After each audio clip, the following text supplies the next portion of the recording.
किस तरह से शिव सैनिकों ने आज शाहरुख खान पर निशाना साधा है, चाहे वो सामना हो या फिर अलग अलग जगहों पर शिवसेना के कार्यकर्ताओं का तोड़फोड़।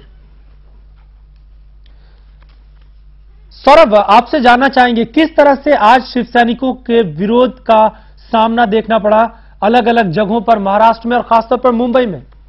देखिए, जिस तरह से आज शिवसेना ने आज पूरे महाराष्ट्र में, चाहे वो मुंबई हो, नासिक हो, कांजीवड़ा हो, हर जगह उन्होंने उत्पात मचाया है। उनका साफ कहना था कि जो पाकिस्तानी टीम को, पाकिस्तानी खिलाड़ियों को यहाँ पे आईपीएल में खिलाने की बात करेगा, वो उसके क्रोध से वो बच नहीं पाएगा।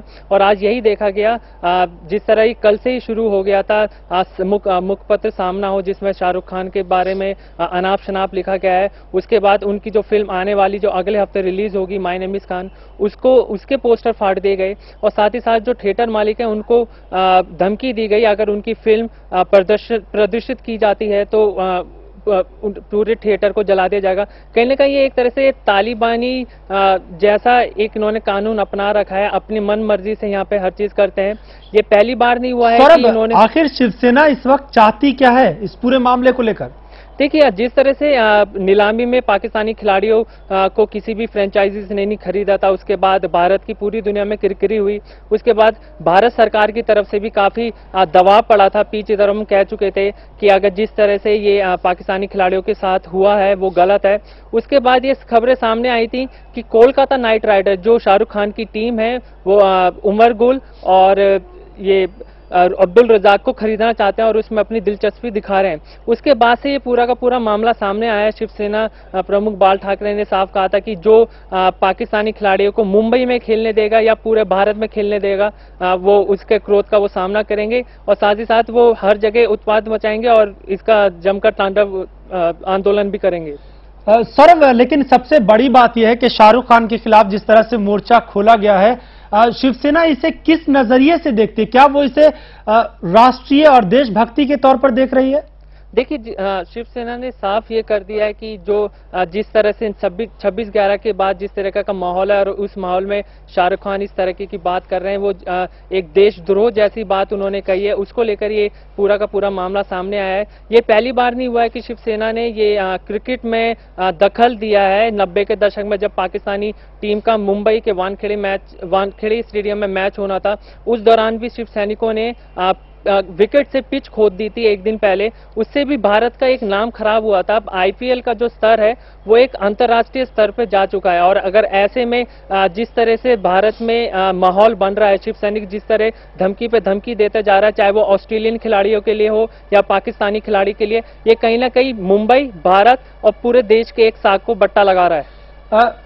एक और खास बात है सौरभ, हमारे देश में जो क्रिकेट प्रेमी है उसमें कुछ संख्या ऐसे लोगों की है जो पाकिस्तानी क्रिकेट के भी फैंस नजर आते हैं। इन सब के अलावा शिल्पा शेट्टी ने भी कहा था, फिर गृह मंत्री पी चिदंबरम ने सरकारी तौर पे कहा कि आईपीएल से सरकार का कोई लेना देना नहीं, लेकिन निजी तौर पे उन्होंने कहा था कि अच्छा होता अगर कुछ खिलाड़ी पाकिस्तान के भी आईपीएल में शामिल होते। तो इस तरह से एक बड़ी संख्या ऐसे लोगों की है जो चाहते हैं कि आईपीएल में पाकिस्तानी खिलाड़ी खेलें। देखिए, ये बात किसी से नहीं छुपी है कि पाकिस्तान की टीम में ऐसे कई खिलाड़ी हैं जो T20 के एक्सपर्ट हैं, वो माहिर हैं, वो T20 के लिए ही बने, जिसमें शाहिद अफरीदी हैं। जब नीलामी हो रही थी, जो पहला ऑक्शन जब अलॉट किया गया था शाहिद अफरीदी के लिए, उसमें जब उनको नहीं खरीदा गया था तो तब वहीं से सबको थोड़ा बहुत इशारा मिल गया था कि कहीं ना कहीं ये इग्नोर कर रहे हैं। लेकिन जैसे जैसे पूरा का पूरा मामला सामने आया, पाकिस्तान की तरफ से विरोध दर्ज कराया गया, उसके बाद भारत सरकार ने अपना पूरा पल्ला झाड़ लिया।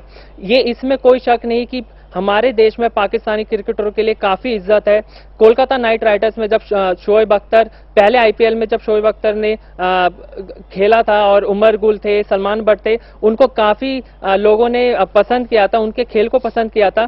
लेकिन जिस तरह से अब शिव सैनिक इसमें राजनीति जोड़ रही है, वो कहीं ना कहीं बिल्कुल गलत है और खेल को राजनीति से दूर रखना चाहिए। दूसरे जुमलों में यह कहा जाए कि जिस तरह से शिवसेना की साख कमजोर हो रही है, उसे लगता है कि इस तरह के मुद्दों से वो अपने लोगों के अंदर और कुछ अपने कार्यकर्ताओं के अंदर जोश भर पाएंगे, क्योंकि बड़ी संख्या क्रिकेट फैंस की भारत में बसती है और इस तरह की खबरों से उनका ध्यान उस ओर आकर्षित होगा। अमन, आपने बिल्कुल ठीक कहा। जिस तरह महाराष्ट्र विधानसभा चुनाव में शिवसेना को करारी हार का सामना करना पड़ा, मराठी वोट बैंक बिल्कुल बढ़ गया। मनसे ने उनसे जो उनकी एक हैसियत थी, जो महाराष्ट्र में जो उनका रुतबा था, वो पूरा का पूरा खत्म कर दिया। उसके बाद उन्होंने फिर से वही पुराना जो रूप है, जो पुराना उनका जो एजेंडा है मराठी वाद, उसको उन्होंने सामने लेकर शुरू कर दिया। 90 के दशक से ये शुरू हुआ था। 90 के दशक में जिस तरह पाकिस्तानी टीम को वानखेड़े स्टेडियम में नहीं खेलने दिया गया था, वहां से उनकी नींव मजबूत हुई थी। और जब आज के वक्त की अगर बात करें तो शिवसेना अभी कहीं स्टैंड नहीं कर रही है और वो अपनी खोई विरासत पाने के लिए इस तरीके के कदम उठा रही है।